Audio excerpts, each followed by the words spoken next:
Hi viewers, welcome to our channel. ప్రస్తుతం మనతో పాటు సీనియర్ జర్నలిస్ట్ దాము బాలా సార్ వారితో మాట్లాడడం. నమస్కారం సార్. నమస్తే సార్, విశ్వక్సేన్ గారి గ్యాంగ్స్ ఆఫ్ గోదావరి సినిమా ఇవాళ రిలీజ్ అయింది సార్. మరి సినిమా ఎలా ఉంది, మీ రివ్యూ ఏంటి సార్ ఈ సినిమా పైన? గ్యాంగ్స్ ఆఫ్ గోదావరి ఎప్పుడు రిలీజ్ అవ్వాల్సింది, లేట్ అయింది యాక్చువల్గా. బట్ ట్రైలర్ అండ్ టీజర్ ఇవన్నీ కూడా ఒక బజ్ అయితే క్రియేట్ చేస్తాయి. మొన్న మన ఫంక్షన్లో కూడా బాలకృష్ణ వివాదం కావడం, మొత్తంగా అయితే దీని మీద ఒక మంచి బజ్ అయితే ఉంది. ఓపెనింగ్స్ బాగా వచ్చే విధంగా ఉంది. రెండోది ఏంటంటే, ఈ మధ్యకాలంలో సినిమాలు కూడా ఏం లేవు, థియేటర్లు కూడా చాలా వరకు మూసేశారు. సో అందువల్ల ఈరోజు నిజానికి దాదాపు ఒక 4-5 సినిమాలు, తెలుగు సినిమాలు రిలీజ్ అయినాయి. సో ఈ క్రమంలో గ్యాంగ్స్ ఆఫ్ గోదావరి చాలా హైప్ క్రియేట్ చేసిన ఈ సినిమా ఎలా ఉందనేది చూద్దాం. దీంట్లో విశ్వక్సేన్ హీరోగా చేశాడు. నేహా శెట్టి టిల్లు, డీజే టిల్లులో చేసిన అమ్మాయి. తర్వాత అంజలి, సాయి కుమార్, నాజర్, గోపరాజు రమణ, హైపరాది, ఇలాంటి మంచి కాస్టింగ్ అయితే ఉంది. ఇక టెక్నీషియన్స్ విషయానికి వస్తే, గతంలో రౌడీ ఫెలో, చల్మోహన్ రంగ సినిమాలు డైరెక్ట్ చేసిన కృష్ణ చైతన్య దీనికి డైరెక్షను. తర్వాత సితారా ఎంటర్టైన్మెంట్స్ అండ్ ఫార్చ్యూన్ 4 అనే ఒక 2 బ్యానర్లు కలిసి దీన్ని ప్రొడ్యూస్ చేస్తాయి. మ్యూజిక్ డైరెక్టర్ యువన్ శంకర్ రాజా, ఇళయరాజా కొడుకు. తర్వాత అనిత్ మరాడి అని తను కెమెరా వర్క్ చేశాడు, డిఓపిగా చేశాడు. ఇక దీంట్లో కథ విషయానికి వస్తే, ఇది రాజమండ్రి ఏరియాలో జరుగుతుంది. టైటిల్లోనే గ్యాంగ్స్ ఆఫ్ గోదావరి అని ఉంది. సో రాజమండ్రి ఏరియాలో సెట్ చేశారు. అక్కడ లంకరత్న అనే ఒక కుర్రవాడు ఉంటాడు. అతను కొద్దిగా దుందుడుకు స్వభావం, తర్వాత తాను న్యాయం అనుకున్న దాని పట్ల నిలబడే స్వభావం, అలాంటి ఒక క్యారెక్టరు. తను ఇక్కడ రాజకీయాల వల్ల అన్యాయం జరుగుతుంది అని రాజకీయాల్లో తాను ఎంటర్ అయ్యి వ్యవస్థను మారుస్తానన్నట్టుగా తను ఎమ్మెల్యే దొరసామరాజు దగ్గర చేరుతాడు. అక్కడి నుంచి తను అనుకున్నది నెరవేరిందా, తను ఒక అమ్మాయిని ప్రేమిస్తాడు, ఆ అమ్మాయి ప్రేమ తనకి దక్కిందా, ఏమైంది అనేది బేసిక్గా కథగా చూసుకున్నప్పుడు ఇదేమీ గొప్ప కథగానే ఏం లేదు. కాకపోతే అక్కడ సెట్ చేశాడు. అంటే మామూలుగా మనకి ఒక rural action cinema, violence action cinema జనరల్గా రాయలసీమలోనూ, పల్నాడు ఏరియాలోనూ ఇలాగా సెట్ చేస్తూ ఉంటారు. కానీ మామూలుగా గోదావరి ఏరియాలో అందమైన ప్రేమ కథలు, అందంగా ప్రకృతిని చూపించడం, ఆ వాటర్ కావచ్చు, కొబ్బరి చెట్లు కావచ్చు, లొకేషన్స్ అంతా కూడా అందంగా ఉండడం, ఇలాంటివి మనం చూస్తుంటాం. దిల్ రాజు సినిమాలు ఇవన్నీ కూడా అక్కడ ఎక్కువ తీస్తారు. అంతకుముందు కృష్ణవంశీ సినిమాలు కూడా ఇక్కడ ఎక్కువ ఉండేవి. సో అలాంటి దానికి భిన్నంగా కృష్ణ చైతన్య కావచ్చు, విశ్వక్సేన్ కావచ్చు, వీళ్ళిద్దరూ ఒక భిన్నమైన స్టోరీని అక్కడ ప్లేస్ చేశారు. ఈ స్టోరీ ఏమీ కొత్త కాదు, ఒక యాక్షన్, ఇది పొలిటికల్ బ్యాక్డ్రాప్ ఉండడం కూడా మనకేం కొత్త కాదు. బట్ స్క్రీన్ ప్లే అయితే డిఫరెంట్గా రాసుకుందామని డైరెక్టర్ ట్రై చేసినట్టుగా ఉంది. సో ఓపెనింగ్ ఒక మంచి హైప్తో, హై నోట్తో ఓపెన్ అవుతుంది. విశ్వక్సేన్ ఇంట్రడక్షను, తర్వాత అంజలి ఇంట్రడక్షన్, ఇవన్నీ స్టార్ట్ అవుతాయి. మెల్లగా అక్కడి నుంచి ఫస్ట్ హాఫ్ అంతా అలా అలా సాగిపోతూ ఉంటుంది. మనకి ఎక్కడ హై నోట్స్ కానీ ఏమీ లేదు. జస్ట్ ప్రీ ఇంటర్వెల్లో యాక్షన్ సీక్వెన్స్ స్టార్ట్ అవుతుంది. ఆ తర్వాత ఇంటర్వెల్లో కూడా ఒక యాక్షన్ ఉంటుంది.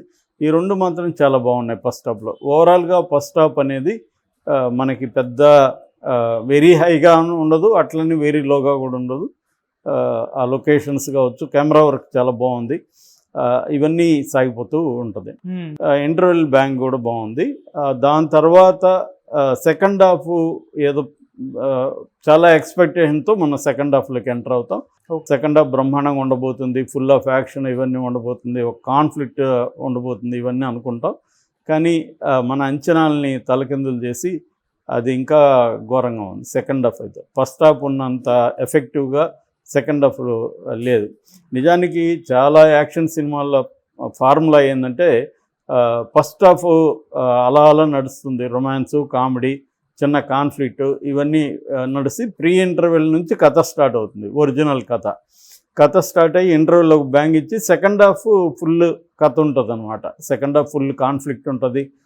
విలన్కి హీరోకి మధ్య బ్రహ్మాండమైన ఘర్షణ ఉంటుంది. ఇవన్నీ ఎమోషనల్ హై ఉంటుంది. ఇవన్నీ సెకండ్ హాఫ్లో జనరల్గా ఉండే ఫార్ములా. మనం కొన్ని వందల సినిమాలని ఇదే ఫార్ములాతో చూడొచ్చు, తమిళైనా తెలుగైనా ఏ భాష అయినా. ఇండియాలో ఇదే ఉంటుంది బేసిక్గా. హాలీవుడ్ యాక్షన్ సినిమాకి వచ్చేసరికి విలన్ ఆపడమే హీరో పని హాలీవుడ్లో. హీరోకి వేరే పని ఉండదు. ఇప్పుడు జేమ్స్ బాండ్ ఉన్నాడు, జేమ్స్ బాండ్లంతా కూడా విలన్ ఆపాలి వీడు, అదే వీడి కర్తవ్యం, ఇంకేం ఉండదు. ఎందుకంటే విలన్ ఆకపోతే ప్రపంచం నాశనం చేస్తాడు, లేకపోతే ఒక దేశాన్ని నాశనం చేస్తాడు, లేదా యూనివర్స్ని నాశనం చేస్తాడు. ఇలాంటిది ఏదో టైం బౌండ్ ఉంటుంది. ఈ టైం లోపల విలన్ ఆపాలి. లేదా ఒక బిల్డింగ్ని పేల్చేస్తాడు విలను, సో బిల్డింగ్కి టైం బాంబ్ ఉంది, ఈ లోపల ఆపాలి. ఇట్లా ఉంటుంది కథలు అనమాట అక్కడ యాక్షన్ సినిమాలో. మనకేంటంటే హీరో విలన్తో ఆడుకోవడం అనేది మన యాక్షన్ ప్యాటర్న్. ఇప్పుడు శివ ఉంది, శివాలో హీరో విలన్తో ఆడుకుంటూ ఉంటాడు సినిమా అంతా. ప్రతిదీ అంతే మనకేంటంటే హీరో ఎలివేషన్ కావాలి కాబట్టి విలన్తో హీరో గేమ్ ఎలా ప్లే చేస్తాడు, విలన్ని ఎలా ఆడుకుంటుంటాడు అనేది. సో ఆ కైండ్ ఆఫ్ దీంట్లో పెట్టుకున్నారు, కానీ అది కరెక్ట్గా చేయలేకపోయారు మన దాంట్లో. అయితే దీంట్లో బాగా ఉన్నది డైరెక్షన్ పరంగా చెప్పాలంటే యాక్షన్ సీక్వెన్సెస్ చాలా బాగా చేశాడు. సో అదొక్కటే చెప్పుకోవచ్చు.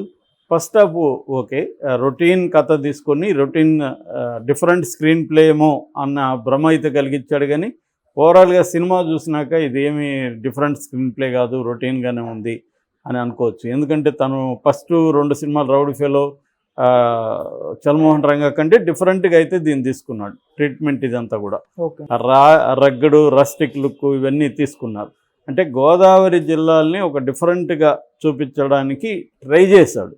సక్సెస్ అయినాడని చెప్పలేము. సో అది డైరెక్షన్కి సంబంధించి.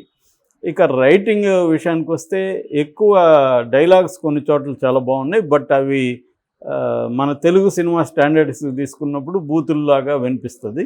బట్ అది సందర్భోచితంగా చూసినప్పుడు అక్కడేమీ మనకు బూతు అనిపించదు.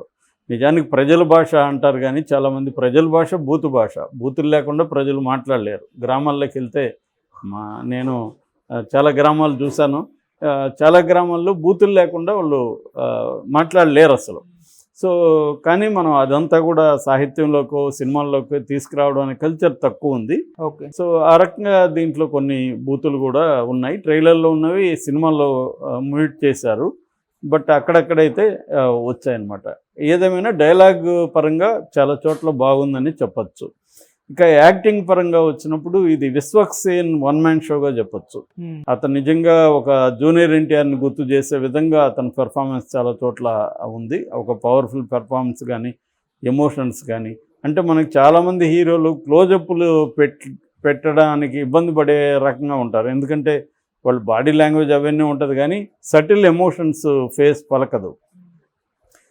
కానీ ఈ అబ్బాయికి అవన్నీ ఉన్నాయి. ఆ సటిల్ ఎమోషన్స్ కూడా బాగా చేశాడు. నిజానికి స్క్రీన్ ప్లే కానీ చాలా ఇంట్రెస్టింగ్గా కానీ ఉంటే ఇది పెద్ద హిట్ అయ్యిండే సినిమా. ఎందుకంటే అంత ఎనర్జీ విశ్వక్సేన్ పెట్టాడు, బట్ దానికి తగినట్టుగా డైరెక్టర్ నుంచి సపోర్ట్ లేదు. డైరెక్టర్ అండ్ రైటింగ్ డిపార్ట్మెంట్స్ నుంచి హీరోకి అంత సపోర్ట్ లేదని చెప్పాలి. ఇక నేహా శెట్టి, డీజే టిల్లు తర్వాత దీంట్లో ఒక డిఫరెంట్ క్యారెక్టరు, ఒక rich man's daughter, Nassar rich guy, ఆయన డాటర్గా చేసింది. సో ఆమె వరకు పర్వాలేదు, అంత గొప్ప పర్ఫార్మెన్స్ ఉండే డిమాండ్ కూడా లేదు అక్కడ. ఇక అంజలి ఒక మన రంగమ్మత్త లాంటి క్యారెక్టర్, అనసూయ చేసిన రంగమ్మత్త లాంటి క్యారెక్టర్ చేసింది. అది కూడా బాగా చేసింది. అంజలి వరకు బాగుంది. వాళ్ళిద్దరి మధ్య కాన్వర్జేషన్స్, డైలాగ్స్ కూడా బాగా వచ్చాయి. ఇక మిగతా హైపరాది, నాజరు ఇవన్నీ రొటీన్ వాళ్ళకి క్యారెక్టర్లే, అదేమి గొప్ప చెప్పుకునేదేమీ లేదు. ముఖ్యంగా విశ్వక్సేను స్క్రీన్ ప్లే కూడా చాలా బోరింగ్ స్క్రీన్ ప్లే. ముఖ్యంగా సెకండ్ హాఫ్ రొమాన్స్ కూడా గొప్పగా లేదు. ఇలా పాటలు నిజానికి బాగున్నాయి, కానీ సందర్భోచితంగా వచ్చాయి, కానీ బ్యాక్గ్రౌండ్ స్కోరు అన్ని చోట్ల కూడా ఎలివేట్ చేసే విధంగా లేదు. కొన్ని చోట్ల ఓకే, కొన్ని చోట్ల సోగా వెళ్తుంది. సో ఓవరాల్గా ఇది 2 గంటల 26 నిమిషాలు, ఇంకొంత 10 నిమిషాలు తగ్గించి కూడా ఉండొచ్చు. దానివల్ల కూడా కొంత స్ట్రెయిన్ అనిపిస్తుంది, ముఖ్యంగా సెకండ్ హాఫ్లో. ఓవరాల్గా నా rating 2.5 out of 5. Okay sir, thank you so much sir.